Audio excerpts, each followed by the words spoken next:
আসসালামু আলাইকুম রহমতুল্লাহি ওয়া বারাকাতুহু। আমি আজকে আপনাদের জন্য নিয়ে এসেছি কাঁঠালের বিচির এমন একটি দুর্দান্ত স্বাদের রেসিপি, যে রেসিপি হলে সবাই আঙ্গুল চেটেপুটে খাবে। অসম্ভব স্বাদের এই রেসিপিটি চলুন আমরা জেনে নেই।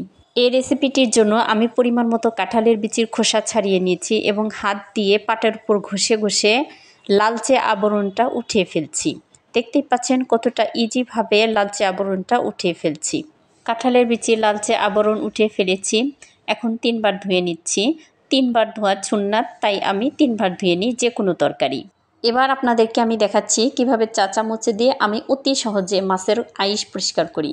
দেখতেই পাচ্ছেন কতটা সুন্দরভাবে এবং খুব সহজেই ইলিশ মাছের আইশ পরিষ্কার করে নিয়েছি। শুধু ইলিশ মাছ কেন, যে কোনো মাছের আইশ আপনারা এভাবে চা চামচে দিয়ে পরিষ্কার করতে পারবেন।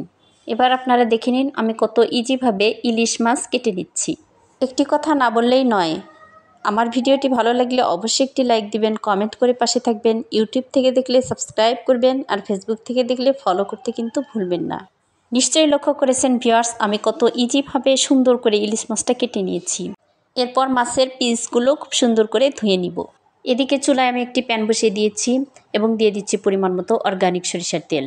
এরপর আমি দিয়ে দিচ্ছি 4 চা চামচ পেঁয়াজ পেস্ট, 1 চা চামচ জিরা পেস্ট এবং 1 চা চামচ রসুন পেস্ট, স্বাদ মতো লবণ। এই মশলাগুলো নেড়েচেড়ে 2 মিনিট কষিয়ে নিচ্ছি। এবার দিয়ে দিচ্ছি 1/2 চা চামচ অর্গানিক হলুদের গুঁড়ো, 1/3 চামচ অর্গানিক পাঁচ মশলার গুঁড়ো এবং 1 চা চামচ অর্গানিক মরিচের গুঁড়ো। সবগুলো মশলা 5 মিনিট কষিয়ে নিচ্ছি। 5 মিনিট পর দিয়ে দিচ্ছি পরিমাণ মতো পানি। পানি দিয়ে নেড়েচেড়ে ঢাকনা দিয়ে ঢেকে 2 মিনিট কষিয়ে নিব। 2 মিনিট পর দিয়ে দিচ্ছি আগে থেকে কেটে ধুয়ে রাখা ইলিশ মাছ। ইলিশ মাছ দিয়ে নেড়েচেড়ে ঢাকনা দিয়ে ঢেকে 5 মিনিট কষিয়ে নিচ্ছি। এবার 5 মিনিট পর ঢাকনা খুলে মাছের পিসগুলো একটি বাটিতে উঠিয়ে রাখছি। অবশিষ্ট মশলাতে কাঁঠালের বিচিগুলো ধুয়ে ফালি করে রেখেছিলাম, সেগুলো দিয়ে দিচ্ছি এবং নেড়েচেড়ে ঢাকনা দিয়ে ঢেকে 5 মিনিট কষিয়ে নিচ্ছি। 5 মিনিট পর দেখুন, আপনাদেরকে খুন্তি দিয়ে ভেঙে দেখাচ্ছি কাঁঠালের বিচিগুলো অনেকটাই সিদ্ধ হয়ে গিয়েছে। এবার পরিমাণ মতো পানি দিয়ে দিচ্ছি। পানি দিয়ে ঢাকনা দিয়ে ঢেকে আরও 5 মিনিট রান্না করে নিচ্ছি। এরপর দিয়ে দিচ্ছি কষিয়ে রাখা ইলিশ মাছ।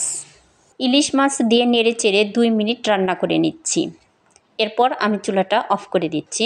আলহামদুলিল্লাহ, আমার কাঁঠালের বিচি দিয়ে সুস্বাদু ইলিশ মাছের তরকারি রেডি। সুস্বাদু এই রেসিপিটি অবশ্যই বাসায় ট্রাই করবেন। ইনশাআল্লাহ আগামীতে আপনাদের জন্য আরও একটি নতুন রেসিপি নিয়ে হাজির হব। সে পর্যন্ত সবাই ভালো থাকুন, সুস্থ থাকুন। আল্লাহ হাফেজ।